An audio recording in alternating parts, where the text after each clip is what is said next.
125th Amendment Bill of the Indian Constitution बेखौ लानानै UPPL दोलोनि सापर्टार्सफोर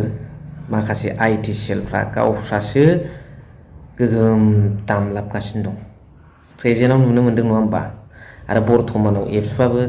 बेखौ लानानै सोमावसारदों दे डेम'क्रेटिक भाबै सोमावसारनायाव रावखौबो बादा गैया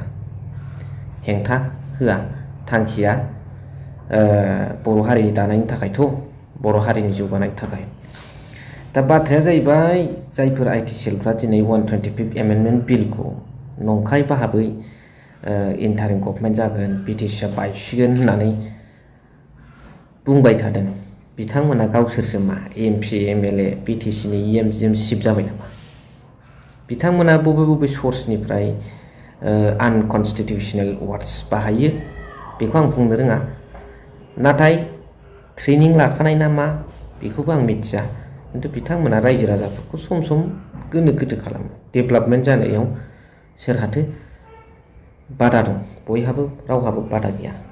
दा 125th एमेन्डमेन्ट बिल अफ द इन्डियान कन्स्टिटिउसन आरो आर्टिकल 280 अफ द इन्डियान कन्स्टिटिउसन बे मोननैखौ बिटिआर एग्रिमेन्टनि क्लज नाम्बार 4.3 आव जायफोर बिटिआर एग्रिमेन्ट खालामदों प्रमद बर' बिथांमोना बेखौ लिरदों आरो बेखौ इमप्लिमेन्टेसन खालामनायनि थाखाय बिथांमोना नाजादोंमोन हायाखै किन्तु नै एबसुआबो बावहाय मैखोम रल लाफानाय हिसाबै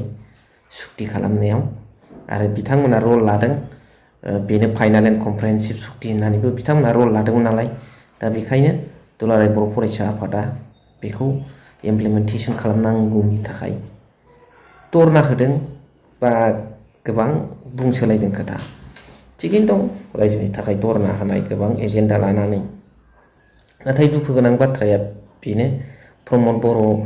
बिथाङा एसेबां हारिनि सेन्टिमेन्ट गोनां दैदेनगिरि जानानै बिटिआर एग्रिमेन्टआनो फाइनाल एन्ड कमप्रिहेन्सिभ होननायासो जोबोद दुखु गोनां बाथ्रा जे बेनो जोबथा होननाया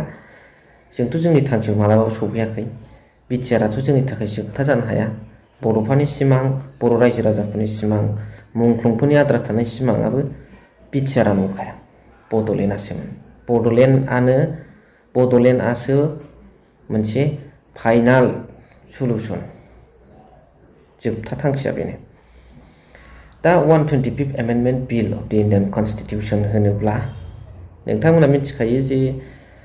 10टा सिक्स सिडिउल दं जोंहा आसाम मिज'राम त्रिपुरा मेघालया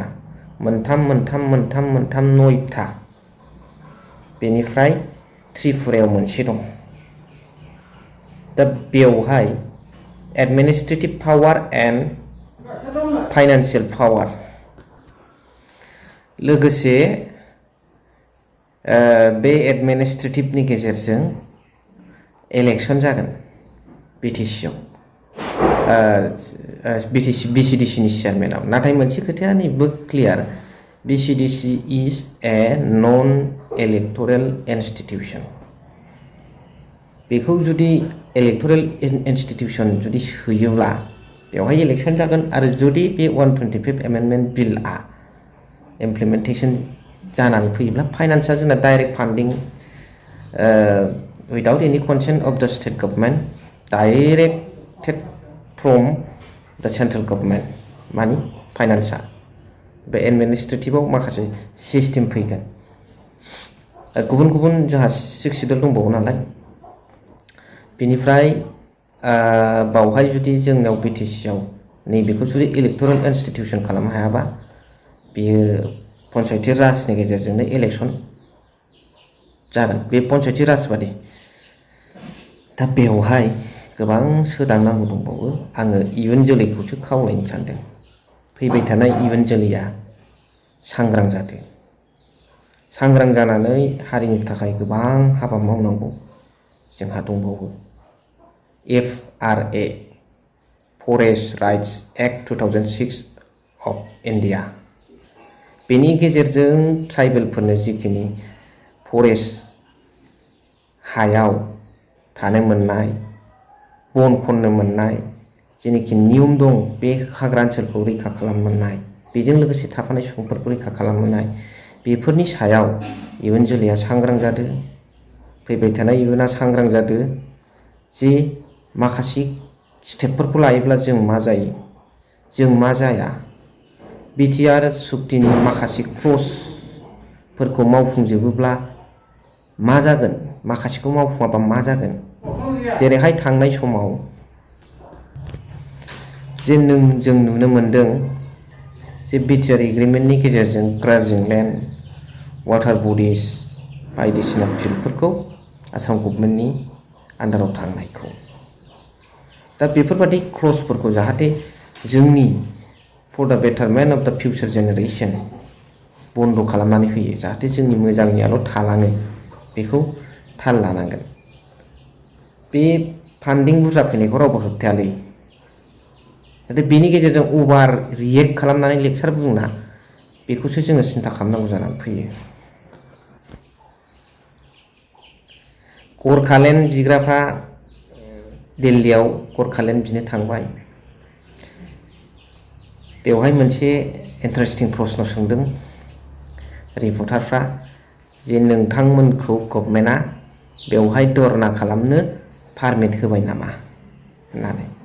बेवहाय बिथांमोना स्पष्ट भाबै क्लियारलि दे हेभ सेड, बिथांमोना बुंबाय मा गभर्नमेन्टआनो दिनै पारमिट होनायनि थाखाय जों बेवहाय धरना खालामनो थांगासिनो दं, बे खोथाखौ बुंदों। दा गोबां इन्टारेस्टिं, भिडिअआ गोलाव जायो, बेखिनिखौनो बुंबाय। नोंथांमोनाव मा नलेज दं कमेन्ट्सनि गेजेरजों फोरमायहर, आङो मोजां नलेजखौ लागोन, नाथाय नेगेटिभ कमेन्ट्सफोरखौ आं बारा बेवहाय हाबदेरामोन। थेंक इउ भेरि माच फर वाचिं।